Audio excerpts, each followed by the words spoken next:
আজকে করবো আমের জেলি, কাঁচা আমের। তো আমগুলোকে প্রথমে খুব হালকা করে পিস পিস করে আঁটিটা বাদ দিয়ে সেদ্ধ করে নিলাম।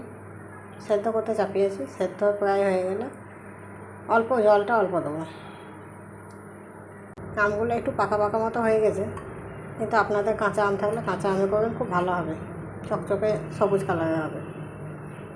দেখলাম ওগুলোকে একটু হাতে করে চটকে নেব। চটকে নেওয়ার পর এরকম কোনো যদি আপনাদের কাছে থাকে প্লাস্টিকের বা ছাঁকনি, তা দিয়ে এই কাঁচের যে রস মতো থাকবে ওটা বার করে নিতে হবে। তারপরে ছিবড়েগুলো ফেলে দেবেন। ছিবড়েগুলো দিয়ে আবার চাটনিও করতে পারেন।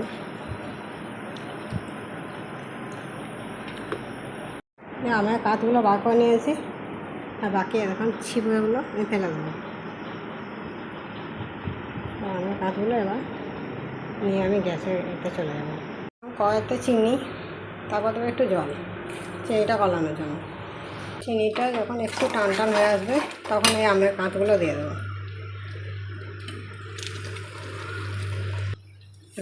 কাঁচগুলো দিয়ে চিনির সঙ্গে আমের কাঁচগুলো দিয়ে এবার নাড়তে থাকবে। আর দেবো অল্প একটু লবণ। লবণটা বেশি দেবো না, কারণ এটা তো জেলি, এটা লবণ বেশি দেওয়া দরকার না।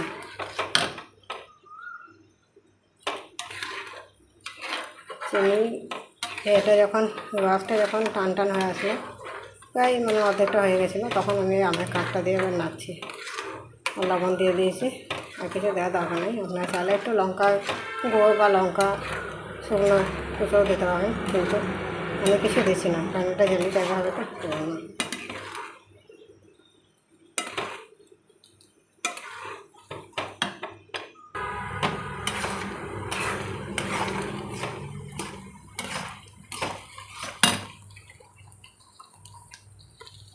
দেবো অল্প একটু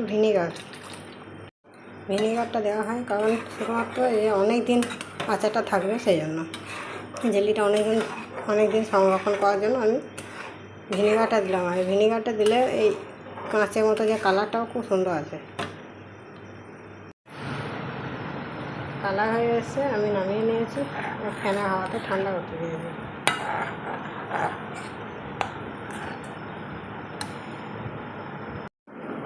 দেখুন জেলিটার কালার কত সুন্দর হয়েছে। আমটা যদি একদম কাঁচা আম হতো তাহলে একদম সবুজ কালার আসতো, কিন্তু এটা একটু পাকা পাকা হয়ে গেছিলো, হলুদ কালার এসে গেছিলো, সেজন্য হলুদ হয়েছে।